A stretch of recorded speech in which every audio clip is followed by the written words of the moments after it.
Hello guys, GM insight YouTube চ্যানেলের পক্ষ থেকে সবাইকে সুস্বাগতম। এই মুহূর্তে তোমাদের ডাব্লিউবিপিআরবি বোর্ডে অফিসিয়ালি নোটিশ প্রকাশিত হয়েছে যে তোমাদের ডাব্লিউপি লেডি কনস্টেবলের ইন্টারভিউয়ের অ্যাডমিট কার্ড ডাউনলোড করার জন্য তোমাদের কী কী ডকুমেন্টসগুলি লাগবে। তো আমরা চলো দেখে নেব এই ডকুমেন্টসগুলি কী কী লাগবে। একটা কথা মনে রাখো, এই ডকুমেন্টসগুলো কিন্তু তোমাদের তেরোই ফেব্রুয়ারি থেকে ডাব্লিউপি লেডি কনস্টেবলের ইন্টারভিউয়ের অ্যাডমিট কার্ড ডাউনলোড শুরু হবে।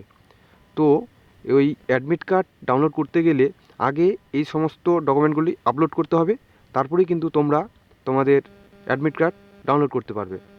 তো দেখে নেই যে কি কি আমাদের এই অ্যাডমিট কার্ড ডাউনলোড করতে গেলে লাগবে, এবং কাল 13ই ফেব্রুয়ারি আমি আরেকটা ভিডিও আনবো যে তোমরা কিভাবে সেই ডকুমেন্টগুলি আপলোড করবে এবং তোমাদের অ্যাডমিট কার্ড ডাউনলোড করবে।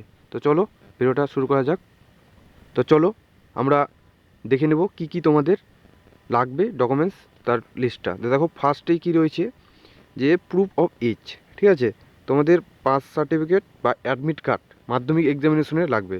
তো কি প্রথমে কি বুঝতে পারলাম যে হয় পাস সার্টিফিকেট, না হয় অ্যাডমিট কার্ড মাধ্যমিকের, যে মাধ্যমিক পরীক্ষার সময় যে অ্যাডমিট কার্ড পেয়েছো তা। তো আমার মনে হয় অ্যাডমিট কার্ড তোমরা ছবি তুলে রাখবে, বেস্ট হবে। এবার 2 নম্বর চলে আসি, কী বলছে যে সার্টিফিকেট বা marksheet showing that the candidate has passed মাধ্যমিক এক্সামিনেশন, ঠিক আছে। তো তোমাদের মাধ্যমিক পাস সার্টিফিকেট আর না হলে মার্কশিট, যে কোনো একটা। তো আমার মতে মার্কশিটটা তোমরা ডাউনলোড করে মানে ছবি তুলে রাখতে পারো। 3 নম্বর ডোমিসিয়াল সার্টিফিকেট। তো এই ক্ষেত্রে দেখো এখানে বলে দিয়েছে যে এটা সবার ক্ষেত্রে নয়, কিন্তু কার ক্ষেত্রে, যারা হচ্ছে for candidates of hill subdivisions of Darjeeling and Kalimpong districts, okay. তো যারা হিলস ডিভিশন থেকে বিলং করে, যেমন দার্জিলিং, কালিম্পং, তাদের ক্ষেত্রে কিন্তু এই ডোমিসিয়ালটা সার্টিফিকেটটা লাগবে, বাকিদের লাগবে না। 4 নম্বর দেখো গোর্খা, গাড়োয়ালি এবং রাজবংশী কমিউনিটি সার্টিফিকেট, মানে যারা গোর্খা, গাড়োয়ালি বা রাজবংশী আছো তাদের যে কমিউনিটি সার্টিফিকেট। আমি বলে রাখি, যেমন রাজবংশীরা সাধারণত এসসিরা হয়, আরও অন্য কাস্ট হতে পারে। তো এসসি কার্ডটায় তোমার যে মানে শিডিউল কাস্ট থাকবে কি না, শিডিউল কাস্টের যে কাস্ট সার্টিফিকেট, তো ওই কাস্ট সার্টিফিকেটটাতেই তোমাদের ওখানে রাজবংশী যদি উল্লেখ করে থাকে তো ওটাই, আর কি তোমাদের এসসি কার্ডটাই এখানে একবার আপলোড করতে হবে, রাজবংশী হিসাবে প্রমাণ দিতে হবে, ঠিক আছে।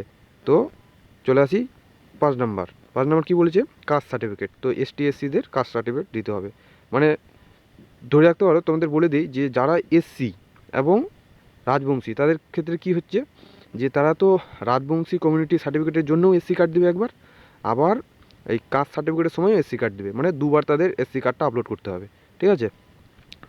মনে হয় বুঝতে পেরেছো ব্যাপারটা। তারপর দেখো 6 নাম্বার ওবিসি এ আর ওবিসি বি সার্টিফিকেট লাগবে। যারা ওবিসি এ আর ওবিসি বি তারা তাদের ওবিসি সার্টিফিকেট তৈরি রাখবে।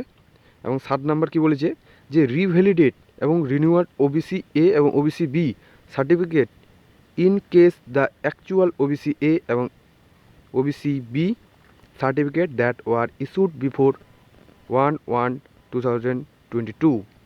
মানে কি বলছে এটার মানে যে যে সমস্ত মানে ওবিসি মানে সার্টিফিকেট তারা 2022-এর 1/1-এর আগে তৈরি করা হয়েছে, তারা তাদের ওবিসি সার্টিফিকেটটাকে রিনিউয়াল করে নিতে হবে, ঠিক আছে। তো এটার মানে হচ্ছে এটাই। আর 8 নম্বর কী বলেছে যে যারা ইডাব্লিউএস থেকে বিলং করে তাদের ইডাব্লিউএস সার্টিফিকেট লাগবে। 9 নাম্বার হলো নো অবজেকশন সার্টিফিকেট, মানে হচ্ছে এনওসি।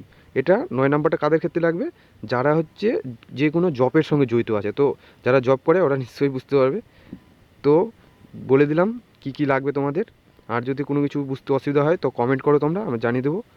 আর এই ইনফরমেশনগুলো যদি তোমাদের ভালো লাগে তাহলে ভিডিওটাকে লাইক, কমেন্ট, শেয়ার করে দিও। আর পরবর্তীতে তোমাদের আমি ইন্টারভিউ রিলেটেড অনেক ভিডিও আনবো, যে সমস্ত দিদি বোনেরা রয়েছে তাদের ইন্টারভিউয়ে কী কী প্রয়োজন, কী ড্রেস পরে যাওয়া উচিত বা কী প্রশ্ন করতে পারে সে সমস্ত বিষয়ে। তো আমার সেই ভিডিওগুলি যদি না মিস করতে চাও তাহলে আমার চ্যানেলটাকে সাবস্ক্রাইব করে রাখতে পারো, ঠিক আছে। তো দেখা হচ্ছে নেক্সট কোনো ভিডিওতে। জয় হিন্দ, বন্দে মাতরম।